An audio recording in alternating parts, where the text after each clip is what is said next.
아멘.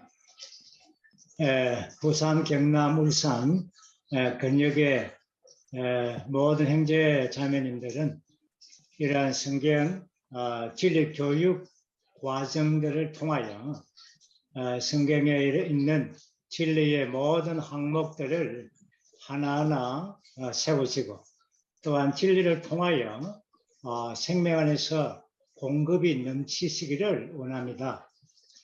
이번 시간에 우리는 제8과 성경 읽기에 왔습니다.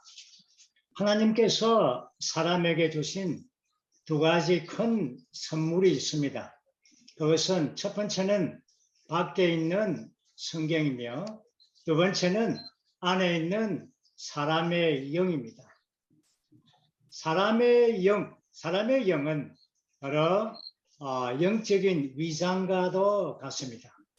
그러므로 사람의 영을 통하여 밖에 있는 하나님의 말씀 안에 하나님이 계시고, 하나님의 모든 성분과 요소와 모든 어떠함이 하나님의 말씀 안에 있습니다.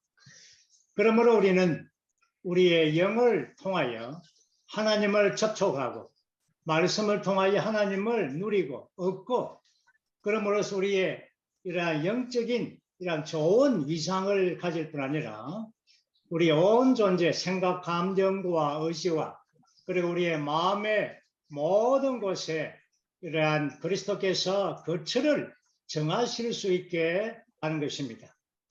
그렇기 때문에 우리는 성경을 읽는다는 것은 매우 중요한 것이죠. 이번에 메시지의 주제가 성경 읽기. 성경을 왜 읽어야 하는가? 어떻게 읽어야 하는가? 어떤 사람이 읽어야 하는가? 이것은 매우 중요한 것이죠. 왜 우리는 성경을 읽어야 합니까? 하나님의 자녀이기 때문에 마땅히 읽어야 되겠죠. 그렇지만 우리가 성경을 읽는 것은 성경 안에 바로 하나님이 계시는 것입니다. 우리는 교리적으로 생각할 때 하나님은 삼천천에 계시고 우리의 영 안에 계십니다. 물론 맞습니다. 그렇지만 영원 전부터 과거의 구약시대와 신약과 오늘날 우리에게 지금 하나님을 발견하고 하나님을 뵙기를 원한다면 하나님의 말씀 앞에, 말씀 안으로 들어가야 되는 것입니다. 왜냐하면 하나님의 말씀 안에 하나님께서 계시고, 하나님의 말씀 안에 하나님 그분 자신을 설명해 주고, 그분의 갈망과 그분의 계획과 그분의 모든 경륜에 관한 내용들이 하나님의 말씀 안에 포함되어 있기 때문에 그렇습니다. 그뿐 아니라 우리가 말씀 안에 들어가면은 이 말씀을 통하여 하나님의 호흡이신 하나님의 요소가 생명과 영으로서 우리 안으로 분배해 주사 우리를 거룩하게 하고 자라게 하고 우리를 온전케 해 주는 것입니다. 우리가 앞 시간에 이러한 성경의 이 핵심, 심장을 봤죠. 성경은 하나의 인격체와도 같습니다. 그죠? 성경에는 심장이라는 부분이 있습니다. 그것이 바로 바울의 14서신 가운데서 앞서 우리가 봤듯이 갈라디아서, 에베소서, 빌립보서, 골로새서 이 네 권의 서신들은 성경 전체 심장이라고 말합니다. 왜 심장입니까? 사람의 심장은 매우 중요한 기관이죠. 심장이라는 이 의미는 바로 이 네 권의 서신의 본질이 바로 주제가 그리스도와 교회라는 것입니다. 우리가 봤듯이 갈라디아서 율법과 대치되시는 그리스도, 에베소서 그리스도의 몸인 교회, 빌립보서 그리스도를 체험한, 골로새서 이러한 모든 걸 포함하고 광대하신 그리스도를 밝혀 보여주고 있습니다. 또한 우리가 성경 안에는 이러한 중점이 무엇인가? 무엇이 중점인가? 우리는 지난 6화에서 봤죠. 그리스도와 그 영과 생명과 교회, 이 네 항목, 네 진리의 항목이 성경의 전체의 중점입니다. 그리고 성경 전체는 이러한 기본적인 계시를 가지고 있죠. 우리가 앞 시간에 5가에서 봤는데 그것은 바로 하나님, 그분의 계획이 무엇인가? 그리스도, 그분의 구속이 무엇인가? 그 영, 그 영의 적용이 어떠함과 그리고 믿는 이들,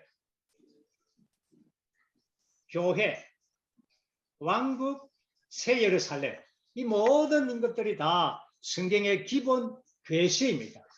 그러므로 우리는 성경을 읽는다는 것은 성경 안에 있는 이러한 기본 계시의 항목들을 우리가 밝혀내고 또한 성경의 중점들을 우리가 깊이 있게 보아내고 또한 성경의 심장을 우리가 보아내는 것입니다. 그래야만 우리는 성경을 통하여 하나님이 어떤 분이신가, 그분은 어떠한 마음을 가지고 계시는가, 이러한 방면에 대해서 우리는 깊이 있게 볼 수가 있는 것입니다. 오늘 우리는 개요에서 성경 읽기에 대한 3가지 항목들을 볼 것입니다. 첫 번째는 성경 읽기의 중요성, 두 번째는 성경을 읽는 사람의 태도, 세 번째는 성경을 읽는 비결, 여기에서 우리는 실용적인 비결도 함께 보게 될 것입니다. 첫 번째 항목에서 성경 읽기의 그러한 중요성입니다. 이것은 정말 말로 할 수가 없죠. 이 중요성에 대해서는. 여기에 7 중점을 가지고 있습니다. 우리가 영상에서 우리가 보는 것처럼 성경 읽기의 중요점은 첫 번째, 성경의 기능들입니다. 성경의 기능들은 여기 디모데후서 3장 16절과 17절 말씀 전체가 6가지의 성경의 기능들을 보여주고 있습니다. 우리가 다음 페이지에 우리가 보죠. 거기 보면은 디모데후서 3장 15절에서 17절까지의 성경 구절을 보면 바울은 디모데 후서니까 바울의 선교에 가까운 지점이죠. 어려서부터 성경을 알았기 때문입니다. 바울이 디모데에게 말합니다. 이 성경은 그대가 그리스도 예수님 안에 있는 믿음을 통하여 구원에 이르는 지혜를 얻도록 할 수 있습니다. 이제 16절부터 이 성경의 이 기능의 6 항목들이 나옵니다. 성경은 모든 성경 하나님께서 숨을 내신 것이며 첫 번째, 가르치고 책망하고 바로잡고 의로 교육하기에 유익하고 또한 성경은 하나님의 사람을 온전케 하고 온갖 선한 일을 위하여 충분히 준비되게 하는 것입니다. 이것은 성경의 기능들의 이 6 방면은 디모데후서 3장 16절과 17절에 나오는 기능입니다. 저는 일반적인 방면에서의 6 항목을 더 우리가 첨가해서 보기를 원합니다. 성경의 기능의 일반적인 6 항목은 첫째, 성경은 생명의 떡입니다. 마태복음 4장 4절에서 하나님 입에서 나오는 모든 것으로 우리가 산다고 했죠. 그리고 두 번째는 성경은 생명과 영을 분배해 줍니다. 요한복음 6장 63절에서 내가 너에게 이르는 말이 영이요 생명이라고 말하죠. 세 번째 기능은 에베소서 5장 26절에서 사람을 씻고 거룩하게 해줍니다. 말씀의 물로 우리를 씻어서 거룩하게 해줍니다. 네 번째는 베드로후서 1장 19절에서 어두운 곳을 비추는 등불이라고 말하죠. 그러므로 성경의 기능은 빛을 비추어내는 것이고, 다섯 번째는 요한복음 17장 17절에서 진리의 기둥을 세워줍니다. 좀 전에 우리가 방금 교통했듯이 진리로 거룩하게 하옵소서. 아버지의 말씀은 진리입니다. 그 다음 여섯 번째는 에베소서 6장 17절에 있는 말씀처럼 이러한 말씀이 우리를 죽이는 이런 금이 되게 하는 것입니다. 히브리서 4장 12절 말씀에도 이런 말씀이 있죠. 그러므로 이 성경의 기능에는 일반적으로 생명의 떡이 되며 생명과 영을 분배해주며 사람을 씻어서 거룩하게 하며 빛을 비춰주며 진리의 기둥을 세워주며 우리가 우리의 소극적인 이러한 육체의 부분들을 죽이는 이러한 금이 되는 이것이 바로 말씀의 기능입니다. 두 번째 중점은 B번에서 성경은 그리스도 예수님 안에 있는 믿음을 통하여 구원에 이르는 지혜를 얻도록 합니다. 성경을 통하여 우리는 구원을 얻죠. 세 번째 C번에서는 성경에 있는 하나님의 말씀은 양육하는 젖과 같이 우리를 자라고 성숙하게 하는 영적인 음식입니다. 네 번째 항목은 D번입니다. 오늘날 하나님께서 그분께서 이미 말씀에 근거하여 사람에게 말씀하신다. 그러므로 우리가 하나님의 말씀을 모른다면 하나님의 계시를 쉽게 얻을 수가 없습니다. 모든 사람에게 하나님께서 말씀하실 때 그분께서 이미 말씀하신 것에 근거해서 말씀한다는 겁니다. 다섯 번째 항목 2번은 하나님께서 우리를 통해 다른 사람에게 하시는 말씀 또한 그분께서 이미 하신 말씀에 근거합니다. 그러므로 하나님의 말씀을 모른다면 하나님은 우리를 통해 다른 사람들에게 말씀하실 수가 없습니다. 이제 여섯 번째 항목은 F번입니다. 하나님의 말씀을 우리 안에 풍성히 거하게 할 때 비로소 우리는 하나님께서 과거에 걸어섰던 길을 알 수 있고 오늘날 하나님께서 우리에게 하시는 말씀을 들을 수 있고 하나님께서 우리를 통하여 다른 사람들에게 말씀하실 수가 있습니다. 마지막 일곱 번째의 중점은 우리가 우리 일생을 들어서 성경에 수고한다 하더라도 우리는 성경의 일부만을 만질 수 있습니다. 그러므로 우리는 자신과 다른 이들을 공급할 풍성한 말씀을 갖기 위해 하나님의 말씀에 수고해야 합니다. 그리스도인의 특징은 하나님의 말씀을 읽는 백성들이죠. 특별히 그리스도인들의 부유한 생활은 하나님의 말씀을 계속해서 수고해서 그 말씀 안에 있는 풍성을 체험하고 누리고 이 금광을 캐는 것처럼 아주 깊은 이 금맥을 캐내기를 원합니다. 그러기 위해서는 우리가 말씀 안에서 늘 수고해야 합니다. 제가 그 형제 이름을 대지 않겠지만 한 사람을 알고 있는데 우리 소그룹의 한 형제님인데 하루에 정말 10시간 이상씩 말씀을 추구하고 있습니다. 아주 놀라운 형제이시요. 모든 집회에 다 참석합니다. 왜? 거기에 말씀이 있기 때문에. 오늘 이 집회도 왔을 겁니다. 그리고 아침봉에서부터 온라인 수업에서 많은 과목들을 추가함으로 계속 그 온라인 수업을 몇 번 듣죠. 또 자매 집회 말씀도 몇 번 듣고 하여튼 하루에 10시간 이상을 밥 먹는 시간 외에는 추구하는 형제를 제가 보고 있습니다. 감상하고 있습니다. 물론 우리가 물론 그 형제는 은퇴를 해서 많은 시간이 있기 때문에 그렇겠죠. 어쨌든 우리는 이러한 하나님의 말씀에 우리의 시간을 들여서 이러한 수고할 필요가 있습니다. 이제 우리 두 번째 항목에서 로마자 2번입니다. 우리 함께 선포해 보죠. 성경을 읽는 사람의 태도입니다.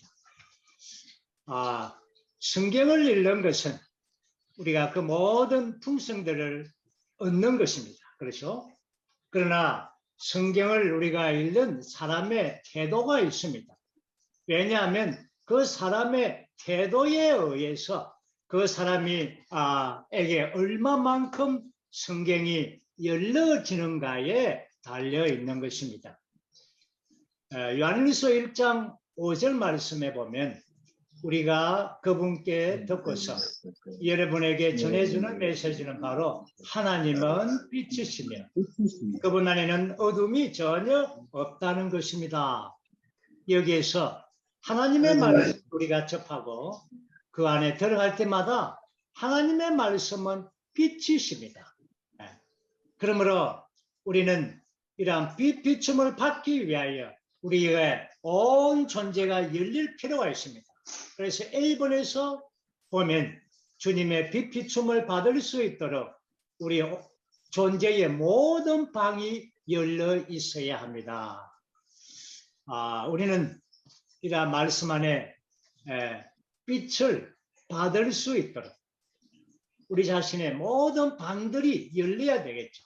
생각과 감정과 의지, 우리의 모든 마음 안에 있는 방들을 활짝 열어서 말씀 안으로 들어가는 것입니다. 그럴 때 그 사람은 말씀 안에 있는 풍성들을 아주 많이 풍성하게 빛을 가득하게 받게 될 것입니다. 그리고 이번에 보면 우리가 순수한 마음으로 하나님을 추구한다면 여기 나오는 것은 순수한 마음인 것입니다. 우리가 하나님의 말씀 안에서 큰 축복을 받기를 원한다면 순수한 마음, 이것은 바로 정말 옥토 안에 있는 밭이죠. 그러한 마음이죠.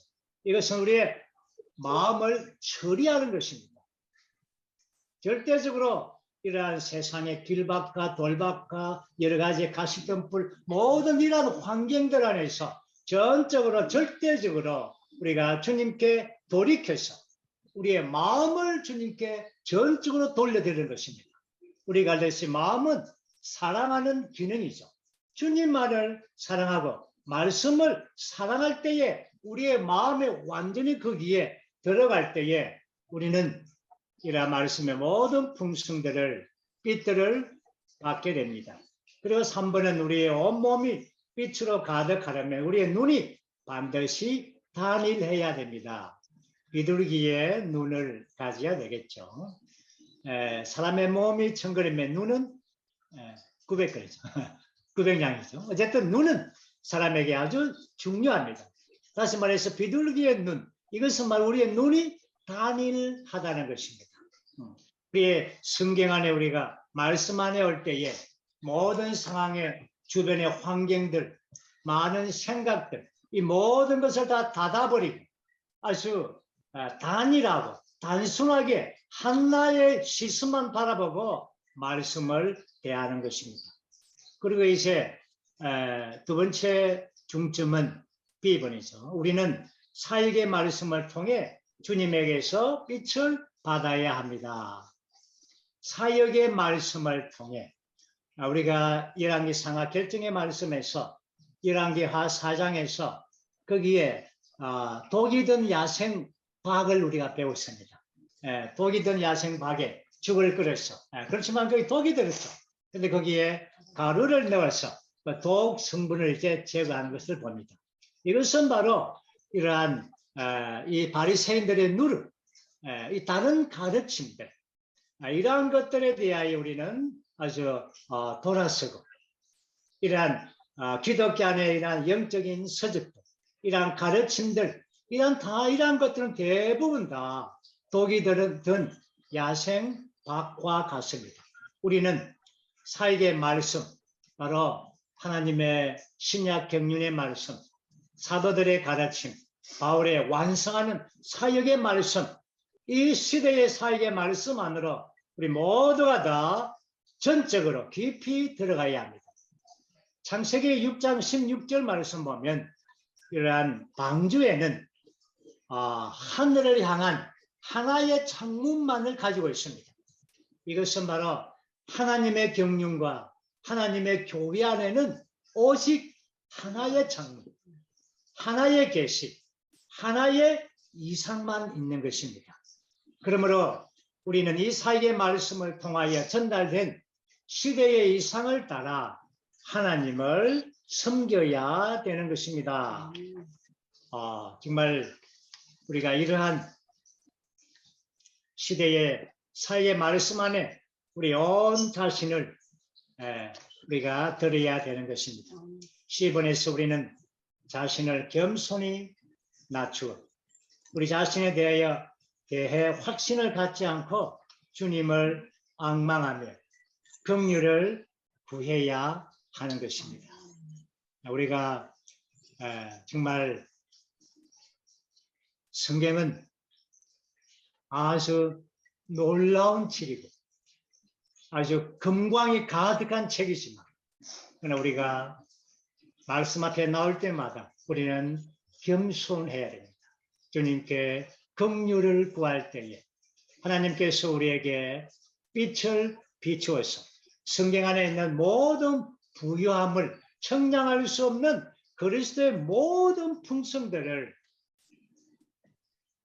하나님께서 우리에게 겸손하게 긍휼을 가지고 나오는 자들에게 하나님께서 주실 것입니다. 이제 우리는 세 번째 항목입니다. 세 번째 항목은 성경을 읽는 비결입니다. 어떻게 우리가 성경을 읽을 것인가? 오늘 사실 이 세 번째 항목은 우리에게 체험적이고 주관적이고 매우 우리에게 중요한 것입니다. 어떻게 우리가 성경을 읽느냐, 성경을 추구하는가, 이것은 매우 중요하죠. 이제 첫 번째 항목은 사실입니다. 사실들을 찾아내고 두 번째는 그 사실들의 근거에서 계시를 받습니다. 세 번째는 계시, 즉 베일이 벗겨졌다면 거기에 계시를 통하여 이상들을 보는 것입니다. 이상을 볼 수 있는 것은 이러한 베일이 벗겨졌을 뿐 아니라 이러한 빛이 비춰지고 우리의 시력을 회복하는 것입니다. 그러므로 성경은 사실과 계시와 이상을 가지고 있습니다. 이 세 항목이 우리가 가지고 있을 때 우리는 우리의 생활에 적용할 수 있고 우리의 체험이 될 수 있고 이러한 성경의 사실과 모든 내용들이 주관적으로 나에게 체험이 되고 누림바 되게 되는 것입니다. 오늘 우리가 이 부분에 대해서 좀 자세하게 우리가 보기를 원합니다. 첫 번째는 이 사실입니다. 우리는 성경에 대하여 아주 사실이 분명해야 됩니다. 제가 어릴 때에 아주 교파에서 주일학교 아주 어릴 때에 이렇게 들었습니다. 생명나무를 모아가 나무인 줄 알았고 선악지식 나무를 사과나무 사과인 줄 알았습니다. 자세하게 못 본 거죠. 그리고 우리가 좀 더 자세하게 또 성경을 보면 사실의 방면에서 예수님께서 탄생할 때에 동방박사가 몇 명 갔습니까? 우리 기독교의 관념에는 3명이 갔다고 말합니다. 그러나 성경을 자세히 보면 3명이라는 단어가 없습니다. 동방박사들이 갔습니다. 동방박사들이 주 예수님을 주 예수님 만난 곳이 어디입니까? 구유입니까? 예수님의 집입니까? 예수님의 집입니다. 기독교 안에는 항상 동방박사 3사람이 배를 따라갔다가 구유의 아기를 보는 그런 관념을 가지고 있죠. 성경은 정확하게 사실을 보면 바로 구유에서 만난 사람은 동방박사가 아니라 목자들입니다. 그러나 그 한참 뒤에 구유에서 이제 나와서 예수님의 아버지와 예수님이 그 어떤 집에 거할 때 동방박사가 집에서 예수님을 만납니다. 그리고 이제 예수님께서 사신 곳이, 예수님이 태어난 곳은 어디입니까? 베들레헴. 사신 곳은 어디입니까? 갈릴리, 나사렛. 예수님께서 사역하신 곳은 어디입니까? 나사렛입니까? 가버나움입니다. 제가 시간이 없어서 자세하게 설명 부탁드리면, 마태복음 4장 13절, 4장 13절 말씀 보면, 이제 주 예수님은 나사렛에서 아버지와 어머니와 동생들과 함께 30년을 살았죠. 그리고 사역을 나올 때는 주님은 가버나움에 갔습니다. 그래서 예수님의 어머니와 동생들이 예수님이 이렇게 데리러, 속된 말하면 예수님을 잡으러, 바울세불이라고 이렇게 소문났으니, 예수님을 잡으러 어디 갔습니까? 예수님의 사역처인 집으로 가서, 그 집이 바로 가버나움입니다. 그래서 성경에서 예수님께서 집에서 나왔다 하면 그 집은 가버나움의 예수님의 사역처입니다. 영적으로는 계시로 말한다면 그 집은 이스라엘을 나온 것이죠. 그러나 사실적으로는 예수님은 가버나움에 사셨습니다. 그리고 우리가 성경에서 독생자와 마다들, 이 두 단어가 혼돈되면 안 되겠죠.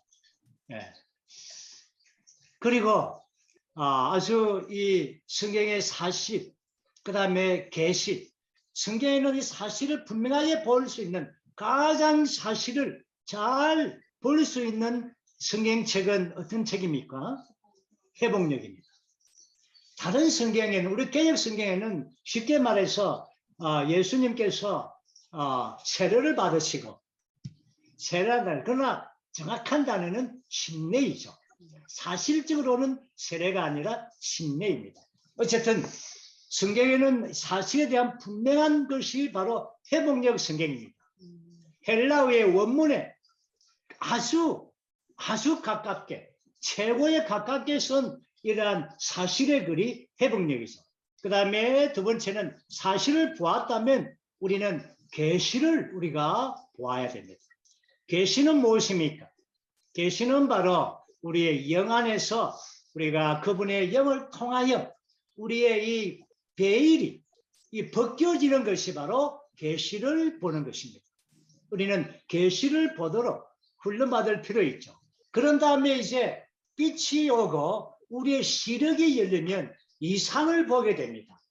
그러므로 계시와 이상은 이렇게 함께 갈 수가 있습니다. 사실이 있고 계시를 보고 이상을 보는 것입니다. 이것이 바로 바울이 다마스커스에서 본 그 계시, 그것이 바로 그의 이상이 된 것입니다. 그래서 그는 통제하는 그의 이상으로 말미암아 이러한 주님의 움직임에, 하나님의 경륜의 움직임에 함께 동참하고 경륜의 움직임과 하나 되게 된 것입니다. 바울에게는 이러한 말씀의 사실, 이제 물론 구약에서부터 신약의 모든 이러한 계시를 보았죠. 그리고 주님께 직접적인 계시도 받았죠.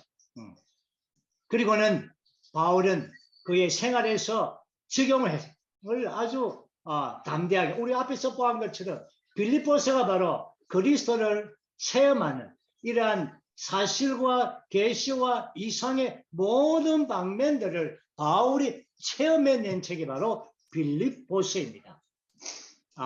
이제 우리는 이 방면에서 제가 성경의 말씀을 가지고 예를 들면서 제가 한 가지 예를 가지고 교통하기를 원합니다. 우리가 잘 아는 요한복음 14장 2절 3절 말씀 보면 내 아버지의 집에는 거할 곳이 많습니다. 그렇지 않다면 내가 여러분에게 말해 줬을 것입니다. 내가 가서 여러분을 위하여 한 곳을 예비하겠습니다. 예비하면 다시 와서 여러분을 나에게로 영접하여 내가 있는 곳에 여러분도 있도록 하겠습니다. 사실을 잘 보시기를 바랍니다. 먼저는 내 아버지의 집이 거할 곳이 많은 내 아버지의 집이 나오죠. 그런 다음에 주님은 가서 한 곳을 예비한다고 했습니다. 그리고 예비가 되면 와서 여러분을 나에게로 영접하여 내가 있는 곳에 여러분도 있도록 하겠습니다. 이 성경 말씀의 사실이죠. 그러나 이 사실을 오늘 기독교 안에서는 아주 왜곡되게 이렇게 설명하고 있죠. 이해하고 있죠. 이때 주 예수님께서 가시는 것은 천당으로 간다. 하늘나라로 간다 해서 거기서 예비로 한다는 겁니다.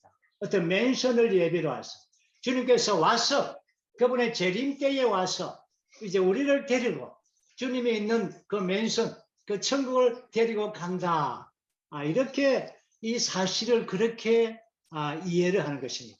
그러나 이러한 사실을 이러한 계시 안으로 이상 안으로 이끌기 위해서는 이러한 관념들, 이런 우리에게 가려져 있는 이러한 너울들이 먼저 벗겨져야 되고 이러한 빛이 비춰야 되고 우리의 영적 시력을 회복해야 되는 것입니다.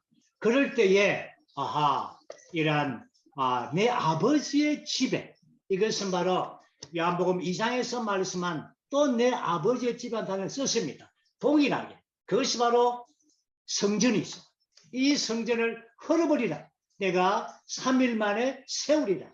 그분의 육체, 그분의 몸을 가르쳐 말했습니다.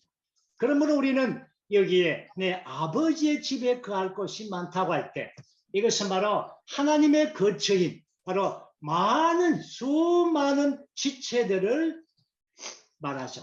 그러므로 하나님의 집이, 그분의 집이 우리 안에 건축되고 우리 안에 거처를 정하기 위하여 그분이 이제 간다는 것입니다. 이것이 바로 십자가로 가는 것이고 한 곳을 예비하는데 예비가 무엇입니까? 우리와 하나님 사이에 막혀있는 죄와 죄들과 사탄과 모든 소극적인 것들을 끝내는 것입니다. 그래야만 우리가 하나님의 거처가 되는 것이죠. 가서 이 십자가에서 이 예비를 하신 것입니다. 그리고 와서 이것은 바로 부활 안에 온 것입니다. 그리고는 이제 주님이 우리를 영접해서 주님이 있는 곳에 우리가 있게 합니다. 이것이 바로 그분은 생명 주는 영이 되셔서 주님이 있는 그곳, 바로 아버지 안으로 우리를 인도한 것입니다. 이러한 것이 뭡니까? 이것이 바로 성경을 대할 때에 사실과 계시와 이상이 있을 뿐 아니라 우리가 이것을 적용하는 것입니다. 오늘 제가 한 가지 예를 가지고 이 네 항목을 교통을 했습니다. 우리는 이 성경 안에서 물론 우리의 개인적인 계시와 이상도 볼 필요 있습니다. 그러나 회복력 성경은 바로 사실이 분명하고 그 다음에 회복력의 말씀 안에 있는 개요는 또한 각주는 이러한 사실들의 계시를 열어주고 또한 랍스타디와 모든 이러한 말씀들은 성경의 사실과 계시를 우리에게 이상을 보게 하는 것입니다. 그러므로 우리는 우리 자신이 스스로 어떤 것을 보는 것이 아니라 이러한 이 시대의 이 사이의 말씀 안에 회복력의 말씀 안에 깊이 들어가서 이러한 빛을 우리가 보기를 원합니다. 이것이 바로 성경의 사실을 읽어내고 계시를 받고 이상을 보고 우리의 생활에 적용해서 결국 그리스도의 몸인 교회 안에서 그리스도의 몸을 건축하고 새 예루살렘을 완결하는 그러한 생활의 적용이 우리 안에 있기를 원합니다. 주님을 찬양합니다.